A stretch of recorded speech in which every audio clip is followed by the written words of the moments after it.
있다고 한 게 반드시 꼭 이런 아, 반드시가 아니고 똑바로 이런 뜻입니다. 똑바로 네, 똑바로. 우리 뭐 할 때 사실은 제가 과거에 같이 근무를 해보면 우리 호남 출신 동료들이 잘 쓰는 말이에요. 어? 반드시 한다 이런 얘기. 그래서 제가 좀 그런 걸 좀 감안해가지고 반드시 해라 이런 얘기 많이 하거든요. 그래서 제가 그렇게 썼습니다. 후보님 보시기에 5월 정신이 지금 조금 삐뚤어져 있다라고 보시는 건지. 글쎄요, 어디가 비뚤어져 있습니까? 저는 5월의 정신이라는 거는 우리가 추구해야 될 자유민주주의 헌법 정신이고 국민 통합의 정신입니다. 대통령께서는 특히 소탈하고 서민적이면서 어떤 그 기득권과 그 반칙 특권 이런 것과 많이 싸우셨습니다. 이런 정신을 좀 잘 배우도록 이렇게 하겠습니다. 네, 광주 방문을 마친 윤석열 후보 목포의 김대중 노벨 평화상 기념관 그리고 봉화마을 노무현 전 대통령이 묻혀 있는 봉화마을까지 오늘 행보를 이어갔습니다. 이 행보에 담긴 의미를 한번 짚어볼 텐데요. 네 분 패널 함께합니다. 김영주 전 국회의원, 김준혁 한신대 교수, 윤기찬 국민의힘 법률위원회 부위원장, 최경철 매일신문 편집위원 나오셨습니다. 어서 오십시오. 김영주 의원, 반드시 이걸 놓고 지금 아까 김영환 의원하고 내기를 해봤는데 윤석열 후보는 반드시라고 하는 것을 잘못 쓴 것은 아니다. 근데 이걸 또 계속 이야기하면 국어 시간이 들 것 같아서 네. 짧게 한번 들어보죠. 어떻게 쓰는 게 맞는 것 같습니까? 아니 둘 다 표현할 수 있죠. 그러니까 뜻이 다른 거죠. 반드시 꼭 예. 그런 뜻이고 반듯하게 예. 자 보란 듯이 모범적으로 그런 뜻일 수 있으니까 이 표현이 절대 잘못됐다 그렇게 말할 수 없는 것 예. 같고요. 어쨌든 본인이 현장에서 얘기한 대로 한번 왔다 간 것으로 끝나지 않고 열심히 어떤 그 헌법에 5.18 정신이 들어갈 수 있도록 내가 반듯하게 이렇게 5월 정신을 예. 기리고 정책화하고 광주를 살리겠다. 이런 뜻으로 이해하면 될 것 같습니다. 김준혁 교수, 이제 그렇게 전향적으로 받아들이면 문제가 없을 것 같은데 이제 그러면 그동안 반듯하지 않았다는 말이냐 이렇게 이제 문제를 삼는 건데 그렇게 문제를 삼을 만하다고 생각하십니까? 아니면 괜한 트집 잡기라고 생각하십니까? 저는 괜한 트집 잡기까지는 아니지만 그럼에도 불구하고 또 너무 또 과도하게 그렇게 해석해서 이야기하는 것은 좀 아니라고 봅니다. 예. 저도 그 5.18과 관련해서 정말 그 대학 시절부터 지금까지 한결같이 마음에 깊이 새기면서 살아오고 있긴 합니다만은 좀 더 좀 큰 틀에서 그냥 우리가 포용하고 또 배려하는 것도 필요한데 다만 좀 그 윤석열 후보가 광주에 참배하면서 전두환에 대한 그런 이야기를 좀 명확하게 하고 그러면서 진정성 어린 사과를 하는 것이 오히려 좋았을 텐데 조금 더 좀 약하게 된 부분들이 저런 그 반드시라고 하는 논란이 나오게 되지 않았나 그렇게 생각을 좀 합니다. 예. 윤석열 후보가 이렇게 광주, 목포 또 봉화마을 가는 것은 통합 행보라고 볼 수 있지 않겠습니까? 통합을 상징하는 그런 행보인데 이런 행보가 이어지고 있는 가운데 지금 국민의힘 내부에서는 선대위 구성을 놓고 이런저런 얘기가 오고 가고 있습니다. 이준석 대표 큰 문제 없는데 호사가들이 그렇게 보는 것 같다라고 얘기를 합니다. 글쎄 그럴까요? 이준석 대표 얘기를 먼저 들어보시죠. 저는 처음부터 제가 후보가 원래 선대위 구성한 데 있어가지고 그 최종 결정자다는 얘기를 해왔습니다. 그런데 이제 그와 별개로 선거의 승리를 위해 가지고 여러 제언들이 오가고 있는 상황이다. 저는 그런 생각을 하고 자꾸 사람들이 갈등을 증폭시키려고 살생부설부터 시작해가지고 참 어울리지 않는 단어들이 등장하는데 그런 것이야말로 좀 의도적인 위기감 고조가 아닐까 생각합니다. 윤기찬 부위원장 이제 경선 끝나고 선대위 구성하는데 경선 때보다도 지금이 좀 더 내부적으로는 분위기가 흉흉한 것 같이 보이기도 합니다만 쓸데없는 걱정입니까? 어떻습니까? 언론 통해서는 그렇게 볼 여지가 없지 않아 있긴 합니다. 예를 들면 탈당 당원수 갖고도 서로 설왕설래가 예. 있고 사실은 당의 입장이나 지지자들에게는 그렇게 썩 유쾌하게 받아들여지진 않습니다. 그러니까 선대 구성도 민주당의 경우에는 지금 의원 167명인가 전원으로 구성이 됐어요. 예. 선대위원장만 12분이거든요. 13명. 13분이신가요? 예. 근데 저는 그 국내심 입장에서도 선대위 구성이 많은 분이 참여하면 좋다고 생각하고 개인적으로 왜냐하면 이게 비용 편익을 구성할 것도 아니고 선대에 들어오시는 분들이 예를 들어서 봉급을 줘가지고 비용 대비해서 효율성이 떨어진다 이렇게 경제적 평가를 할 것도 아니고 그럼 많은 분들 뭐 특히나 윤석열 후보가 주장하는 국민통합형 선대위 예. 이런 기조라면 많은 분들이 들어와서 중지를 모아서 선거에 도움이 됐으면 그것은 참 금상첨화다라는 생각을 하고 다만 이제 체계상 문제가 발생하지 않도록 체계 걱정을 할 수가 있지만 당대표로서 저는 조언을 넘어서서 이렇게 양측이 인재 구성과 관련돼서 마치 대립하는 양상을 보이게 되면 지지층 입장에서 좀 당혹스러울 것 같다라는 생각을 합니다. 예. 아무튼 뭐 이런저런 얘기가 나옵니다. 지금 뭐 윤석열 후보가 누구를 생각하는데 이준석 대표는 누구가 안 되고 누구를 해야 된다라고 했고 김종인 위원장은 또 아니다. 이 사람 해야 된다. 이런 얘기를 했다. 그런 말들이 막 나오는데요. 확인할 방법은 없지만 자꾸 그런 얘기가 나옵니다. 이준석 대표 얘기를 또 들어볼까요? 제가 그 윤석열 후보랑 얘기하면서 누구 배제해야 된다라는 말을 단 한 번도 한 적 없고요. 제가 그 윤석열 후보한테도 윤석열 후보가 어떤 분들이 이런 게 좋을까 해가지고 제가 추천하는 게 한 2분 되나요?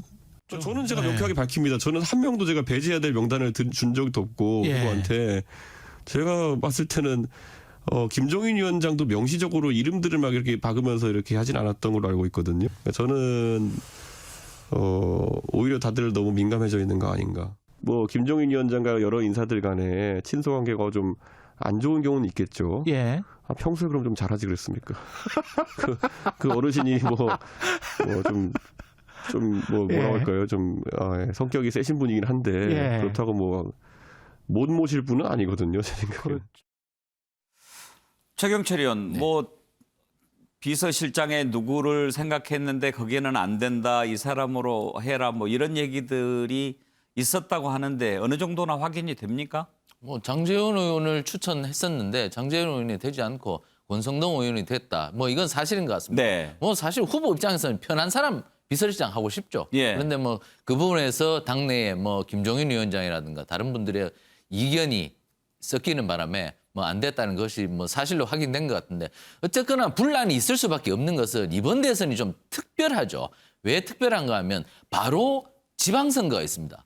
또 대선 날 총선, 미니 총선도 같이 열립니다. 그렇기 때문에 자리가 많아졌다는 얘기죠. 그러니까 자리가 많아졌다는 것은 선대위부터 선점을 한다면 내가 더 많은 자리를 가져갈 수 있는 기회가 열린다는 것이기 때문에 이번 선대위만큼 정말 치열한 자리 경쟁이 벌어지는 아마 역사가 없었을 겁니다. 그렇기 예. 때문에 이러한 여러 가지 선거가 남아있기 때문에 이런 것이 많다. 그렇다면 그 선거 자리 싸움으로 선대위를 이렇게 끌고 갈 것이냐. 그것도 국민들 보기에는 눈꼴 사나운 것이다. 볼성 사납다. 그렇기 때문에 이번 선대위만큼 후보가 조금 자신의 이익을 좀 내려놓고 다른 당의 의견들을 오픈 마인드로 받아서 개방성 그리고 확장성 이러한 측면에서 두 가지 가치를 놓고 자신의 욕심보다는 그것들을 놓고 용광로 선대위를 꾸밀 때 정말 자신의 대선 승리 확률을 높아지고 바로 직후에 다가오는 지방선거 승리 가능성도 높아진다. 그렇기 때문에 윤석열 후보가 이번만큼은 자신의 것을 좀 내려놓는 자세가 필요할 것이라고 생각합니다. 예. 그런데 김영주 의원, 일반 네. 기업의 비서실장과 정치권의 비서실장은 이제 의미가 좀 다르겠지요. 네. 그래도 어찌됐든 비서실장이면 자기가 가장 많이 만나는 그런 자리에 있는 사람인데 비서실장마저도 후보가 마음대로 못 정하고 뭐 다른 데서 이래라 저래라라고 했다면 그것도 이상한 거예요. 맞습니다. 실제로 보면 비서실장이 4성급 의원이 온다는 것도 좀 부담스럽거든요. 지금 후보가 비서실장을 모셔야 될 것 같은 예. 그런 느낌이고 또 그런 의미에서 오히려 이제 장제원 의원 같은 경우는 그래도 조금 빠르게 여러 가지 본인의 말에 의하면 다양한 아이디어도 제안했고 이제 그런 면인데 이제 김종인 위원장 말씀은 아마 그래도 그 전에 어떤 캠프에 있으면서 자녀 문제로 인해서 나름대로 거리를 뒀던 사람을 다시 인용한다는 것은 국민들이 보기에 뭐라고 얘기하겠냐 이제 그런 말씀으로 이해를 합니다. 그래서 아마 후보도 그것을 받아들였다고 얘기하는데 예. 실제로 비서실장은 어떤 면에서는 굉장히 중요한 게이트고 실제적으로 그분을 통해서 뭔가를 해야 된다는 측면이고 또 후보가 가장 편안하게 자기 문제를 설명할 수 있고 지시도 하고 뭐 말하자면 소통을 해야 되는데 이제 그런 것부터가 조금 불편해 가면 앞으로 선거를 어떻게 치러야 될지 이것도 큰 고민이고 그러다 보니까 원래는 사무총장으로 생각했던 분을 비서실장으로 하다 보니까 또 사무총장에 대한 또 갈등이 또 예. 이어지고 이렇게 마치 뭐 폭탄 돌리기 하듯이 이렇게 인사를 하고 있지 않느냐 그런 느낌들이 좀 듭니다. 그러면 윤기찬 부위원장 지금 선대위가 아직 다 이제 구성이 안 됐습니다만 내부적으로는 김종인 위원장이 선대위원장 탑으로 오는 게 기정사실로 지금 굳어진 모양이죠? 저는 그렇게 보지는 않습니다. 어. 그러니까 뭐 언론들을 종합하는 건데요. 예. 그러면 그러니까 김종인 위원장을 모신다는 데에 대해서는 이론이 없죠. 근데 모셔서 역할이 그러니까 완탑일지 아니면 몇 분 같이 모실지 이런 것에 대해서는 아직까지 뭐 후보의 입을 통해서 명확히 밝혀진 건 같지는 않고요. 그러니까 지금 현재 그 김종인 위원장의 역할하고 그다음에 선대위에 보통 일반적으로 빅4가 있습니다. 이게 예. 총괄선대 본부장, 예. 요게 사무총장 역할을 겸임하기도 합니다. 예. 그다음에 상황실장, 비서실장, 공보실장. 예. 요게 이제 어느 분이 올 것인가에 따라서 선대위의 어떤 색깔이 좀 바뀌거든요. 그래서 아마 이 네 직역에 대한 인선이 상당히 후보자 입장에서 보면 좀 신경이 많이 쓰일 것이고 뭐 이 대표 입장에서도 보면 잘 되라는 의미에서도 본인이 의중에 둔, 쭉 봐왔을 테니까요. 의중에 둔 사람을 추천하거나 조언을 드릴 수는 있지만 양측에서 마치 힘겨루기 식으로 예. 후보자의 영역이거든요. 그래서 조언에 머물러야지 이것을 마치 언론을 통해서 갈등의 양상으로 비춰지면 가뜩이나 국민들 시각에서 보면 잘한 거 없는 당인데 마치 당선된 것처럼 해서 자기 갖고 싸운다라는 인식을 주기 때문에 저는 저런 것이 밖으로 흘러나가면 좋지 않지 않겠느냐라는 생각을 합니다. 예. 김준혁 교수 어떻게 보면 윤석열 후보 입장에서 보면 약간 딜레마일 수 있어요. 그러니까 자기가 이제 정치 신인이니까 경륜이 있는 김종인 위원장 같은 분을 모셔가지고 선대위를 맡기는 것이 안정적으로 갈 수 있는 방법이기도 하겠지만 또 어떻게 보면 정치 신인이라고 하는 그 신선함 또 기대감 이런 게 있잖아요. 그런데 또 그런 분을 모셔가지고 하면은 그걸 가릴 수도 있을 거고. 윤석열 후보가 이번에 그 국민의힘 경선에서 이길 수 있었던 제일 큰 것은 바로 지금 말씀하셨던 신인, 바로 그겁니다. 신인이라고 하는 가산점이 뭐 점수로 가산점이 아니라 많은 국민들한테 혹은 국민의힘 지지자들한테 이제 신선한 바람을 불러일으킬 사람이다. 그래서 이 사람으로 하여금 새로운 정권 교체를 해야 된다라고 하는 그 이미지가 굉장히 높았거든요. 그런 과정에서 지금 말씀하셨던 대로 김종인 만약에 이번에 총괄 선대위원장으로 온다면은 뭐 능력은 분명히 있을 것 같긴 하지만은 많은 국민들 입장에서 봤을 때 저 사람이 옛날에 민주당에서도 대선 선대위원장하고 또 국민의힘 새누리당에서도 대선 선대위원장하고 아니 직업이 대선 선대위원장이야? 뭐 이런 생각을 많이 할 수도 있거든요. 굉장히 식상해할 겁니다.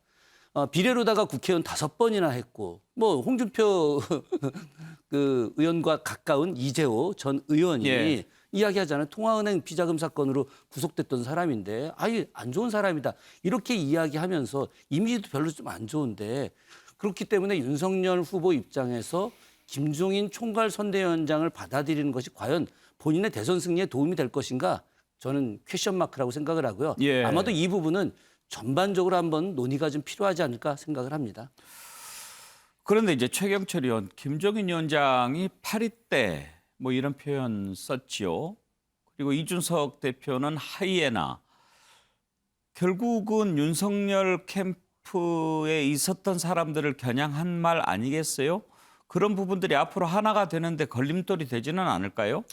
김종인 위원장이 말을 저런 식으로 하는 것을 당내 사람들이 다 자연스럽게 받아들이기 때문에 제 표현이 좀 심한 표현이긴 하지만 김종인 위원장이 의뢰 저런 표현을 쓴다 이렇게 해서 받아들이는 것인데 어쨌든 김종인 위원장의 말은 좀 과한 표현은 맞습니다. 하지만 김종인 위원장이 노리는 바는 그거죠. 정말 대선 전리품만 생각하고 정말 캠프에 모여서 정권 잡으면 자기가 밥그릇 하나 챙겨가려는 그런 무리들에서 벗어나지 않으면 정권의 실패는 또다시 찾아온다는 것이죠. 그러니까 그 이전의 정권의 실패는 결국 대통령 혼자 잘하려고 했을 뿐 그 주변에서 많은 참모들이 자기 밥그릇을 챙기려고 최순실이 대표적인 사람이지 않습니까? 그러한 실패를 거듭하지 않기 위해서는 캠프라도 제대로 꾸리고 선대위도 이제 전리품 나눠줄 선대위가 아니라 국민을 위해 봉사할 줄 정말 제대로 된 선대위를 꾸리라는 그런 조언이자 충언 아니겠습니까? 그렇게 받아들이고 불협화음보다는 이제 캠프가 정말 국민을 위해서 대선 승리를 나가는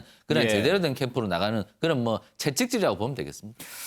아무튼 김종인 위원장은 내가 만약에 선대위원장을 하려면 나한테 전권을 줘야 된다. 직접 말을 했는지는 모르겠지만 그런 느낌의 표현을 한 것 같습니다. 그런 얘기가 계속 나오니까요. 이준석 대표도 김종인 위원장 만약에 모시게 되면 정권을 주는 게 맞다라는 느낌의 말을 했습니다. 들어보시죠.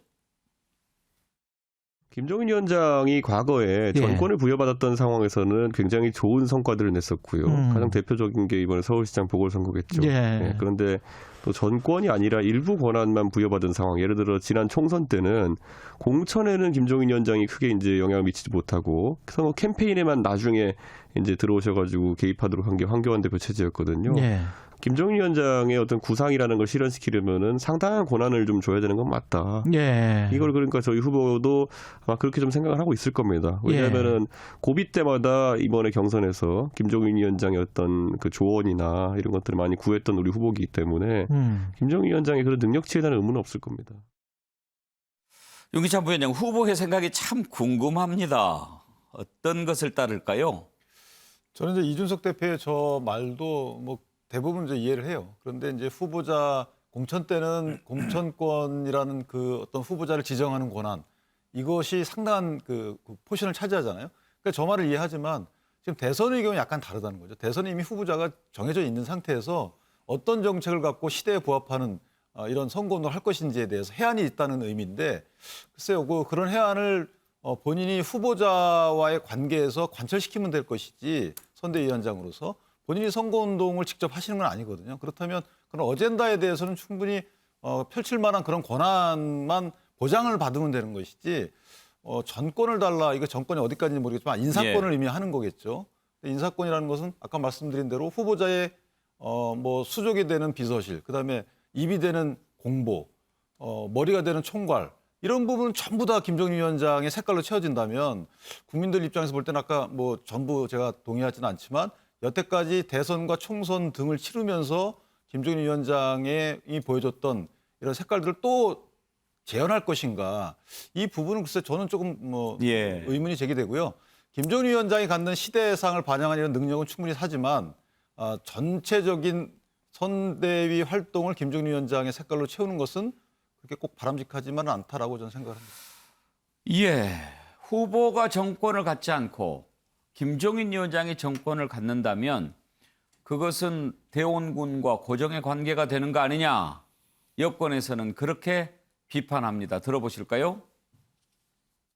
김종인 위원장이 대통령 선거에 결합해서 그 도운 선거 중에 별로 성공한 사례가 별로 없어요.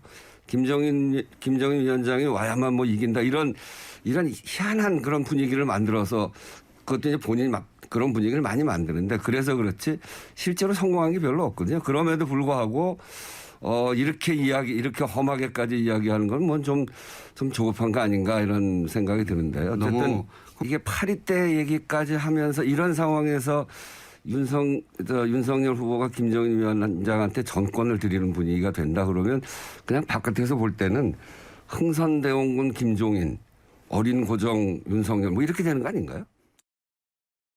김영주, 이제 그래서 상황 얘기까지 나오는 거 아니겠습니까? 네.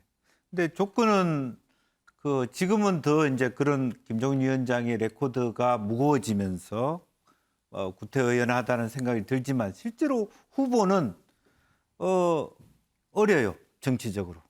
그런 구조가 있는 거죠. 만약에 홍준표가 후보가 됐다라면 사실은 굳이 김종인의 역할을 구해야 될 일이 별로 없는 겁니다. 전혀 안 구하겠죠. 네.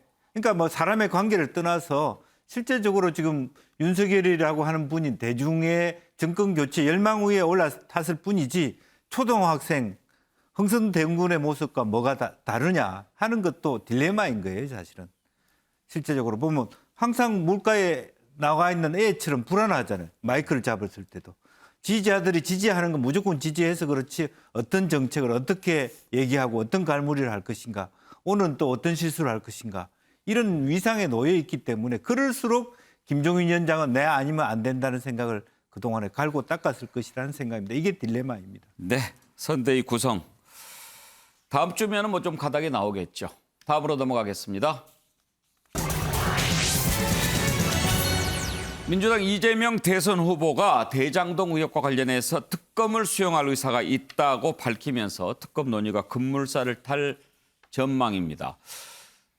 조건을 달기는 했습니다. 검찰 수사가 미진하면. 그렇지만 이 말은 일단 특검을 받겠다라는 것에 더 방점이 찍혀 있는 표현이라고 이재명 후보 측에서도 얘기를 했습니다. 윤호중 원내대표와도 사전에 당과 얘기가 된 것 같아 보입니다.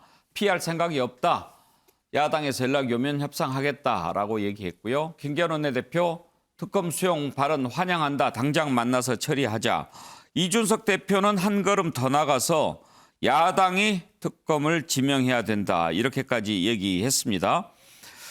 먼저 어제 이재명 후보가 관훈 토론에서 특검 수용 의사 밝힌 내용부터 들어보시죠. 검찰의 수사를 일단은 국가기관이 하는 일이니까 지켜보되 미진한 점이 있거나 의문이 남는다면 저는 그게 특검 형식이든 어떤 형태로든 더 완벽한 철저한 진상규명과 그의 엄정한 책임 추궁이 반드시 필요하고 그 점에 대해서 전적으로 공감한다는 말씀을 드립니다. 수사권 쇼핑을 위한 꼼수다 이렇게 보는 거예요. 예를 들면 직원을 잘못 관리했다. 뭐 예를 들면 충분히 100% 완벽하게 유능하지 못했다는 점 지적 외에 구체적으로 뭘 잘못했다는 겁니까? 없잖아요. 그러나 윤석열 후보의 문제는 구체적으로 특정되는 문제가 많습니다. 0대 10인데 왜 이걸 1대1 만들려고 그러냐. 우리는 한 골도 안 먹었어요. 잘못한 게 없습니다. 예, 자 특검 수용 의사를 밝혔습니다. 일단 여야가 이 문제를 놓고 지금 이제 공방이 시작이 됐는데요. 이준석 대표 야당이 특검을 지명할 수 있도록 해야 된다라고 얘기했습니다. 이준석 대표 얘기 듣고 또 여야 원내대표 간의 발언도 이어서 들어보시죠. 특검은 그렇기 때문에 즉각적으로 구성되어야 하고 특별검사의 실질적인 임명권도 여당이 가지면 안 됩니다. 야당이 갖거나 아니면 국민이 신뢰할 수 있는 그런 단체에 이관하는 것이 옳을 것입니다. 과거 국정농단 특검 당시 특별검사의 임명권을 당시 야당에서 행사했던 사례를 철저하게 준용해야 합니다. 저는 원내지도부가 이재명 후보의 궁여지책 특검 수용 의사에 대해서 일체의 꼼수로 허용하지 말고 야당의 권리를 그리고 국민의 권리를 주장할 것을 주문하겠습니다. 내가 뭘 잘못했냐며 여전히 적반하장식 태도를 보이는 것을 볼 때 적당히 시간 끌며 버티다가 유야 무야 뭉개버리고 싶은 마음이 있는 것으로 보입니다만 어떻든 만시지탄이지만 특검을 수용키로 한 것을 적극 환영합니다. 이재명 후보가 대장동 특검을 수용키로 한 이상 오늘 당장이라도 여야 원내대표가 특검법 처리를 위해 만날 것을 민주당에 제안합니다.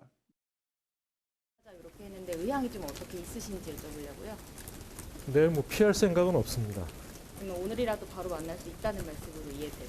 글쎄요, 연락받은 바 없어서 연락받고 결정하겠습니다. 오늘 요청이 오면 가능성은 있다라고 봅니까요? 되게 그렇게 이야기하고 연락을 안 하는 경우가 많아서요.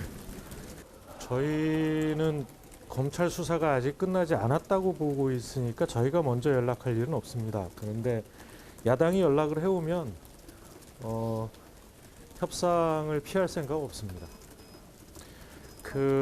다만 야당도 대장동 사건에 대해서 윤석열 후보가 개입되어 있는 부분을 그렇게 자신할 수 있는지 모르겠습니다. 저희는 자신 있어서 이야기하는 겁니다. 자, 김영주 의원, 지금 네. 이재명 후보가 특검 수용 의사를 밝혔는데도 그것을 놓고 시간 끌기 꼼수다 또 이런 비난까지 나오고 있는 상황인데 어찌됐든 이 정도까지 특검 얘기가 나오면 논의가 제대로 이제 좀 시작이 되지 않겠습니까? 논의는 시작할 수 있지만 논의 자체를 마무리하기는 쉽지 않은 형국이다 그렇게 보입니다. 네. 왜냐하면 이미 조건부라는 게 걸려 있고 지금 이제 윤 원내대표 얘기처럼 대장동 속에서도 이미 곽상도라든지 또 윤석열 후보 부분이라든지 부산저축은행 문제라든지 여러 가지 꼬이고 있는 여러 가지 부분들이 있어서 그다음에 이제 이쪽 저쪽을 다 같이 하자라고 하는 뭐 고발사주하고 대장동을 같이 하자 이런 논의를 하게 되면 사실은 그게 마무리를 지을 수 있는 특검일 수 있을까라고 예. 하는 그리고 또 지금 이제 사건의 수사가 부진하다라고 했을 때 무엇을 가지고 부진하다고 말할 수 있을까? 야권에서는 지금 스스로도 부진하다고 얘기할 수 있지만 실제로 여당 원내대표는 수사 중이라고 말씀하시지 않습니까? 이제 그런 면에서 상당히 문은 열어놨으나 그것을 어떻게 마무리할 수 있을지는 상당히 묘연한 문제다 그렇게 봅니다. 윤기찬 부위원장 보시기에 특검 가능성 지금 나오는 얘기들을 종합해 보면 높아졌다고 보십니까? 저는 당선자의 리스크를 제거하는 면에서도 특검을 해야 된다고 보고요. 이재명 후보가 얘기한 검찰 수사가 미진하면 특검하겠다라는 것은 미진하면은 이런 조건은 사실 불능 조건입니다. 그러니까 금방 말씀을 주셨는데 미진한지 아닌지는 사실은 그러면 예를 들어서 야권에서 볼 때는 이재명 지사에 대한 의혹이 분명히 해소되지 않았는데 이재명 지사에 대해 수사가 안 됐다. 그럼 미진하다고 할 것이고 여권에서 보면 이재명 지사는 원래 연루가 안 된 것이기 때문에 이재명 지사에 대한 수사가 안 된 거는 그건 미진한 게 아니다 이렇게 볼 것이고 그러니까 미진하면 특검하겠다라는 것은 저는 어떤 취지로 말씀하셨는지 모르겠지만 법조인 입장에서 보면 상당히 불능 조건이다. 저것은 충족될 수가 없어요. 그러니까 특검 안 하겠다는 의미로 좀 받아들여지는 것이고 저런 측면보다는 특검이라는 것은 또 몇 대 몇 윤석열 후보에 대한 고소고발 사건이 몇 건이고 본인은 한 건이다 또는 0건이다 이렇게 표현하시는데 특검은 사안 갖고 하는 겁니다. 사건 갖고 하는 겁니다. 그 사건에 연루된 사람이 몇 명인지는 관심이 없는 거예요. 예를 들면 대장동의 특혜 의혹이나 뇌물 로비 의혹 이런 것들 하나의 사안을 놓고 여기에 특검을 하는 것이지 거기에 윤석열 후보, 이재명 후보를 딱 특정해서 특검하는 건 아니거든요. 그렇다면 지금 접근하는 방식이 좀 다르다. 국민적 시각하고. 그런데 국민은 현재까지 60% 정도가 현재 입장에서 미진하다라고 보는 거죠. 검찰의 수사 의지를 못 믿겠다는 겁니다. 휴대폰 문제도 그렇고 아직까지도 이재명 지사에 대한 질문을 했는지 안 했는지 모르겠지만 정진상 씨에 대해서 참고인임에도 불구하고 아직까지 압수수색 영장을 발부받지도 않고 그에 반해서 고발 사주 의혹 관련해서는 김웅 의원이 참고인임에도 불구하고 압수수색을 했단 말이죠. 이런 수사기관의 수사 진행 속도나 내용을 보더라도 형평성에 맞지 않다. 이런 국민적 시각이 있는 것인데 이재명 지사의 말씀은 그거에 비춰보면 아직 공감을 얻지 못하는 발언을 아직까지 하고 계신 거죠. 예. 저는 좀 더 구체적인 본인의 의사를 정확히 또는 명확히 표현하시는 것이 맞다 이렇게 생각합니다. 김준혁 교수, 지금 저렇게 특검을 받겠다라고 밝혔지만 그런 조건을 단 것 자체가 제대로 특검을 수용할 의사가 없다는 것 아니냐라는 얘기가 이제 나오거든요. 그런데 검찰 수사가 미진했는지 그렇지 않은지 이런 거 여론조사로 이렇게 알아보면 안 될까요? 저는 좀 약간 의견이 좀 다른데요. 어제 관훈클럽 토론회에서 예. 이재명 후보는 그런 정도 이야기할 수 있는 거고요. 오늘 분명하게 이재명 후보와 가장 가까운 정치적 동지인 정성호 의원이 그건 조건부가 아니라 특검을 받겠다는 것이다. 네. 명백하게 이야기했거든요. 저는 이재명 후보도 특검을 받겠다라고 하는 의지를 명확하게 보인 것이라고 생각을 합니다. 그런데 저는 이재명 후보가 특검을 받겠다는 의지를 일찍부터 저는 갖고 있었을 거라고 생각을 합니다. 다만 그 현재 대장동 건과 관련된 것만이 아니라 고발사주 의혹과 관련해서 이준석 대표도 고발사주 함께 같이 받자. 김기현 국민의힘 원내대표도 고발사주 함께 같이 받자. 이렇게 이야기하지 않았겠습니까? 그러니까 그 이준석, 김기현 두 사람이 우리도 대장동권 특검하게 되면 고발사주권 특검 같이 하겠다. 그러니 세트로 같이 하자라고 예. 이야기를 했는데 이것을 아마 기다리고 있지 않았을까 하는 생각을 하고 있고요. 아마도 저는 이 두 가지 안 여기에 더해서 이제 대장동권과 관련해서는 부산저축은행 특혜 대출 사건 덮어주기 했던 그 부분이 같이 연동되어 있기 때문에 이것이 함께 특검으로 나가게 되면 저는 제가 봐서는 오히려 국민의힘이 이재명 후보의 특검 수용에 대해서 매우 겉으로는 아니지만 속으로 당혹해하지 않을까 생각하고 있습니다. 하실 말씀 있나요? 국민의힘 입장에서는 지금 후보자 입장은 본인이 어떤 질문에 대한 답변으로서 고발사주도 동시특검 수용한다라는 취지의 얘기했고 국민의힘 입장에서 동시특검을 반대할 이유가 전혀 없습니다. 그러니까 그거는 제가 볼 때는 오히려 윤호중 대표께서 말씀을 조금 곡해 하시는 것 같고요. 동시특검은 원래 윤석열 후보 측에서 주장했던 거 아닌가요? 그러니까 대답으로 얘기를 했죠. 질문에 대한 대답으로 그렇게 네. 할 의사가 있다라고 했고 국민의힘 입장에서도 동시특검을 굳이 반대할 이유가 전혀 없고 그에 관해서 만약에 타임 스케줄 잡아서 진행하자라고 하면 반드시 응할 것으로. 예. 최경철 의원은 특검 어떻게 전망하십니까? 동식 특검으로 갈 가능성이 높아졌죠. 왜냐하면 이재명 후보가 지금 특검 결단한 이유가 하나밖에 없습니다. 지지율이 자꾸 내려가는 겁니다. 대장동에 가로막혀서 도저히 지지율이 오르지도 않고 자꾸만 지지율이 내려가니까 특검을 가지 않고는 못 빼기는 형국이 되었죠. 그러니까 조만간에 특검을 갈 것 같습니다. 그런데 또 특검을 가면 고발 사주 의혹도 같이 가겠죠. 동시 특검으로 가면. 그렇다면 또다시 정부 여당으로서는 또 큰 딜레마를 안게 되죠. 왜냐하면 공수처가 고발 사주 의혹을 지금 조사하고 있었는데 공수처는 대통령의 1호 공약입니다. 그것 때문에 국회에서 얼마나 싸웠습니까? 공수처가 또 무력화되면서 이 사건마저도 공수처가 제대로 못하면서 특검으로 갔다. 이런 비난까지 휩쓸리기 때문에 여러 가지로 정부 여당으로 봐서는 굉장히 조금 큰 상처를 안게 됐다. 이렇게 볼 수밖에 없겠습니다. 민주당이 대장동 의혹과 관련해서 특검 수용할 수 있다라고 밝힌 이유 가운데 하나는 대장동 의혹과 관련해서 돈을 받은 것으로 확인된, 그러니까 곽상도 의원의 아들, 이 부분이 또 좀 더 수사가 진행이 되면 과연 어느 쪽이 더 유리하게 되는지 이걸 지금은 알 수 없고 반대가 될 수도 있다, 이런 계산도 있지 않았겠나 싶습니다. 오늘 국회에서 곽상도 의원에 대한 의원직 사퇴안 처리가 됐는데요. 그 내용 잠깐 보시죠. 투표 결과를 말씀드리겠습니다. 먼저 국회의원 곽상도 사직의 건은 총 투표수 252표 중 가 194표, 부 41표, 기권 17표로서 가결되었음을 선포합니다. 김영주 의원, 네. 국민의힘 곽상도 의원이 이제 의원직 사퇴가 됐으니까 수사가 좀 더 활기를 띨 수 있겠죠? 그렇습니다. 이제 조금 그런 부분에 대한 물꼬가 이제 터져서 곽상도 의원에 대한 수사를 해야 될 것이고 아마 그런 기초 자료는 다 모아졌을 거라고 보여집니다. 이제 그런 의미에서 이제 이러한 어떤 전국적 돌파구로서 이재명 후보도 특검법 받을 수 있다는 것을 띄웠지 않느냐 그렇게 생각이 들고요.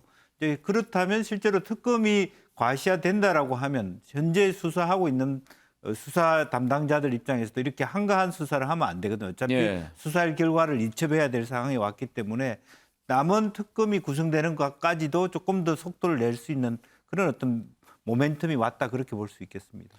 윤기찬 부위원장, 곽상도 의원 의원직 사퇴하고 나면 수사가 조금 달라집니까 대체로? 의원직 갖고 있을 때 하고?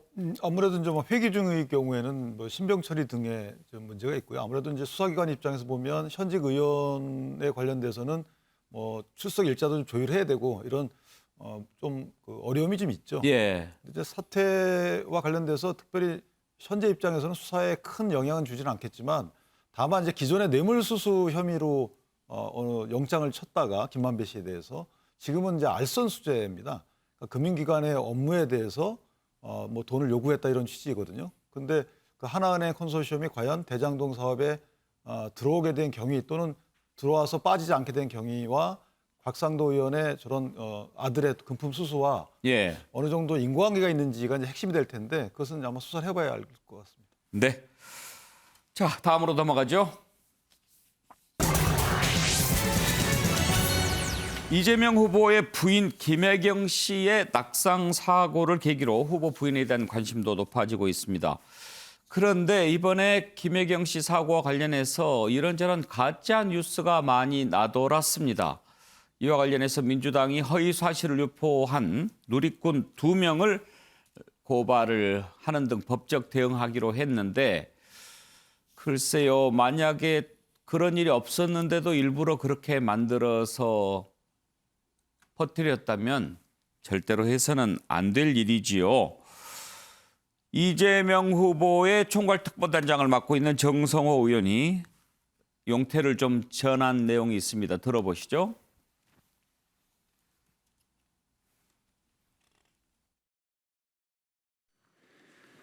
이재명 후보 배우자인 김혜경 여사의 부상을 둘러싸고 악의적이며 의도된 불법적인 허위 조작 정보의 생산 및 유포 행위가 만연하고 있습니다.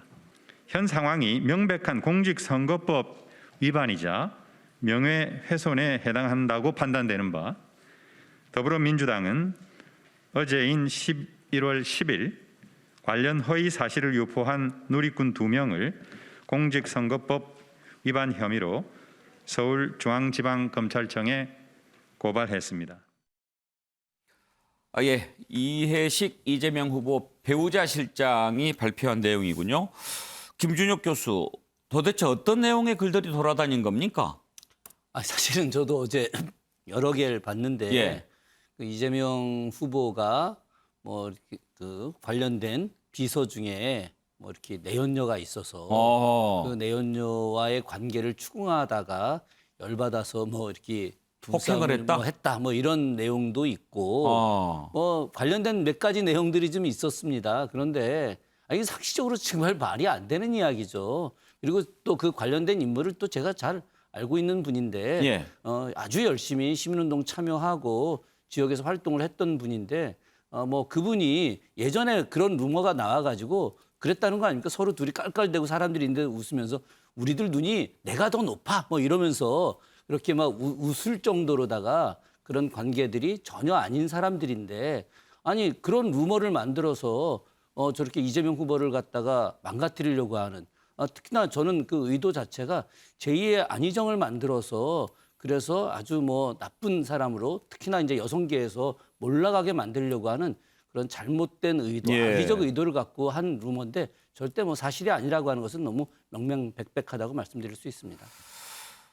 윤기찬 부위원장, 뭐 이재명 후보 쪽에서는 정말 강하게 좀 대응할 필요를 느낀 것 같은데 일단 뭐 아내를 밤새 간호했던 CCTV 영상까지도 공개할 용의가 있다라고 합니다만은 이런 것들 나돌아다니는 것을 강하게 대응할 필요 있겠죠? 좀 강하게 대응할 필요가 있습니다. 그러니까 뭐 진영이나 그 지지 후보자인지 여부를 떠나서 저 부분은 이제 선거에 대해서 일반 유권자들의 판단을 그르치게 할 위험이 있거든요.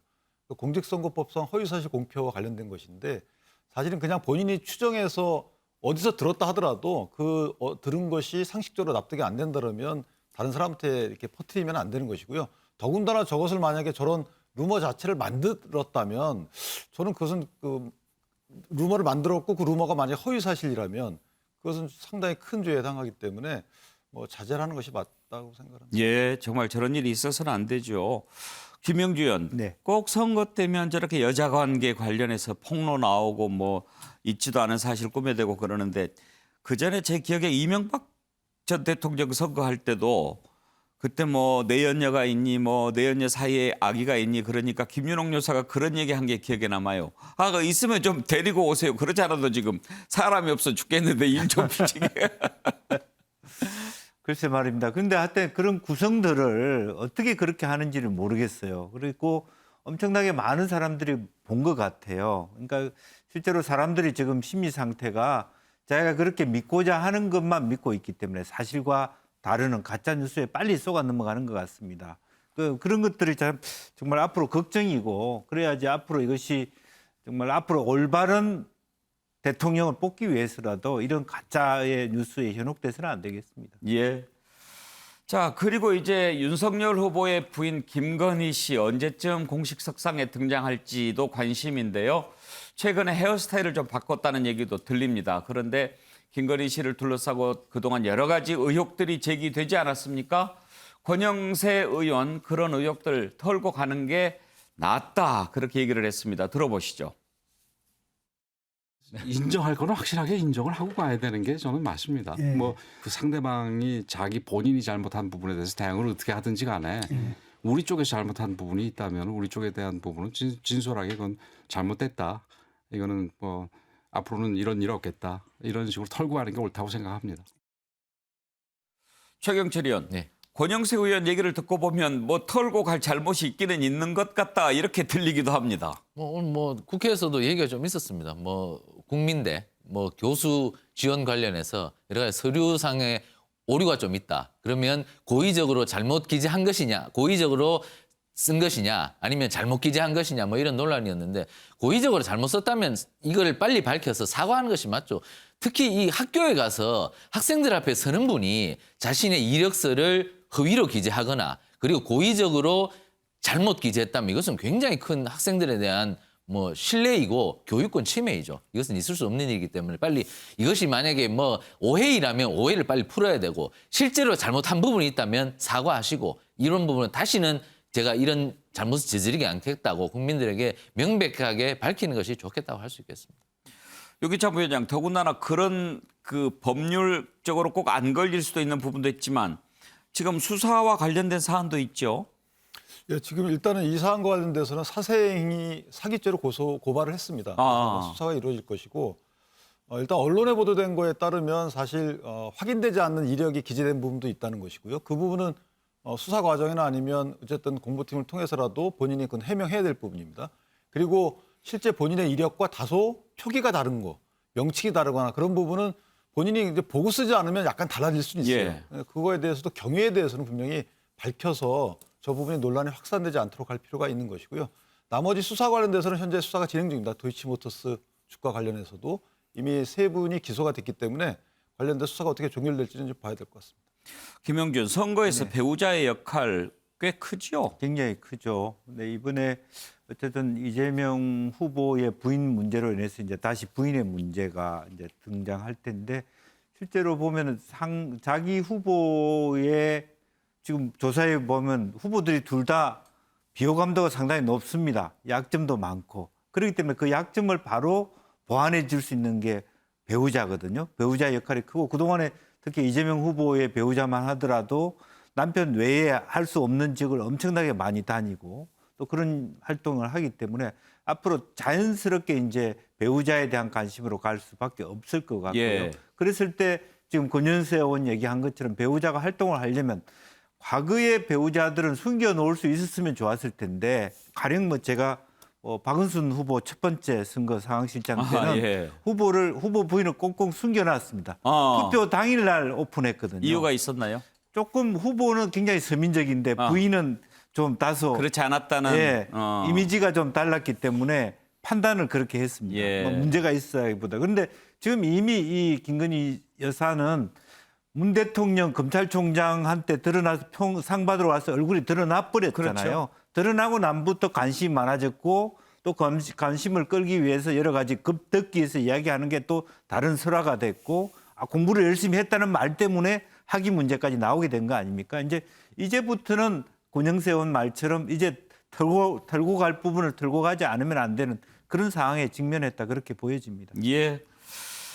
자, 그리고 또 한 가지 최근에 이재명 후보가 관훈 토론에서 음주운전이 차라리 초보 운전보다 낫다 이런 발언을 한 게 지금 논란이 되고 있는데 그 얘기 잠깐 좀 짚어보죠. 들어보실까요? 네. 이재명 후보도 여러 차례 음주운전에서는 사고했었고 그러나 그 음주운전 사고는 거의 뭐 20여 년 전에 일어났던 일입니다. 예. 그러나 지금 현재의 상황에서 20여 년 전에 음주 상태가 지금까지 유지되고 있는 거 아니지 않습니까? 술 깼습니다. 술 깬 지 오래됐습니다. 술 깨. 이미 운전 실력이 상당히 좋은 사람이에요. 시장, 도지사 거치면서. 예. 그러나 윤석열 후보는 현재 국가를 운전함에 있어서 초보 운전입니다. 현재 대한민국은 산 비탈길 그야말로 S장을 꼬불꼬불한 산 비탈길을 올라가고 있는 예. 또는 절벽길 근처를 가고 있는 위험한 상황이거든요. 예. 그 초보 운전자 가능하겠습니까? 낭떠러지 떨어지는 거죠. 정말 노련하고 경험 있는 운전자만이 이 위기 상황 극복할 수 있다고 저는 생각하고 있습니다. 민주당 이재명 후보의 기괴한 말과 행동은 어제 오늘만의 일은 아니지만 갈수록 태산입니다. 급기야는 음주운전 경력자보다 초보 운전자가 더 위험하다는 궤변을 늘어놓았습니다. 명색이 집권 여당 대선 후보로서 전과 사범인 자신의 범죄 사실을 국민 앞에 100번, 1000번 사죄해도 모자랄 판인데 부끄러움조차 찾아볼 수 없습니다. 누구나 처음에는 초보 운전자지만 그렇다고 누구나 음주운전을 하지는 않습니다. 유기찬 부위원장, 음주운전, 초보운전 둘 다 자랑할 일은 아닌데 저 싸움이 누구한테 도움이 될까요? 네, 이재명 후보의 이 말솜씨를 뽐내는 이런 부분은 한번 되돌아보셔야 돼요. 저것이 예를 들면 그 음주운전이 문제가 되는 이유는 사고가 나거나 안 나건 간에 판단의 문제를 일으키기 때문에 그렇습니다. 운전하시는 사람의 판단에 문제가 일으키고 그 판단에 따라서 행동으로 나아갈 때 조금 시간이 지체된다는 거거든요. 브레이크를 밟을 때 늦게 밟게 되고 이런 사고 위험 때문에 이제 저하되는 거고 초보 운전의 경우도 물론 운전의 위험성은 있지만 여기서 판단의 문제가 아니고 기교의 문제예요. 그래서 이거는 이제 정치 역정에 대비해서 아마 한 말이겠지만 어찌됐든 저는 저걸 보는 만약 초등학생이 보거나 이렇다면 과연 이재명 후보의 저 말에 대해서 초등학생이 어떻게 이해할까요? 저는 개인적으로 말솜씨는 조금 뽐내시지 말고 무겁고 좀 간단한 얘기로 이렇게 국민한테 공감을 끌어내는 이런 선거운동을 하셨으면 어떨까라는 생각을 합니다. 김준혁 교수 의견 들어볼까요? 이재명 후보의 가장 큰 장점은 자기가 한 실수를 다시 되풀이하지 않는다는 겁니다. 제가 볼 때 이건 분명히 실수입니다. 본인도 아마 실수라고 생각을 하고 있고 이것이 국민들에게 좋은 인상을 주지 않았을 거라고 아마 생각을 할 겁니다. 그렇기 때문에 아마 다시는 이런 언어를 사용하지는 않을 것이다. 그런 측면에서 관훈클럽 토론회에서 나왔던 그 음주운전 발언은 이재명 후보에게 상당히 약이 되지 않을까 생각을 합니다. 그런데 최경철 의원, 음주운전, 초보운전 얘기가 사실 안철수 대표가 한 얘기잖아요. 그렇습니다. 그런데 두 사람이 음주운전이 더 나쁘냐, 초보운전이 더 못하냐 이런 얘기하는 것은 결국은 안철수 대표 프로에임에 스스로 자기들 갇히는 거 아닌가요? 뭐 어쨌든 뭐 그런 것일 수도 있지만 이재명 후보가 사실 말씀 굉장히 잘하시잖아요. 그리고 제가 인터뷰를 해도 이분이 한 2시간 인터뷰해도 원고 없이 합니다. 그만큼 말에는 자신 있다는 건데 이번에는 원숭이가 나무에서 떨어져 버리는 그런 대형 사고를 쳤습니다. 그래서 좀 상처가 클 것 같습니다. 이게 초보 운전은 합법이지만 이분이 법률가인데 그 음주운전은 불법이지 않습니까? 이 제형 법정주의를 이 명확히 하는 우리나라에서 음주운전은 분명히 도로교통법 위반인데 불법으로 이게 큰 처벌이 가해지는 것인데도 이것이 뭐 초보운전보다 낫다고 하는 상식 이하의 말씀을 하신 거 보면 요즘 대장동 때문에 많이 스트레스를 좀 받으시는 것 같습니다. 김영주 의원. 네. 뭐 실수죠. 뭐 실제로 방금 얘기했듯이 음주운전이라고 하는 것은 불법이니까요. 근데 초보운전은 답답할 뿐입니다. 그래서 국민들에게 참 어려운 선택이 남아있다. 그런데 본인이 저런 표현을 꼭 했어야 되는가. 그런 아쉬움이 있습니다. 국가 경영이 그렇게 쉽지는 않다라고 하는 얘기를 하려다가 말이 좀 꼬인 것 같죠? 네.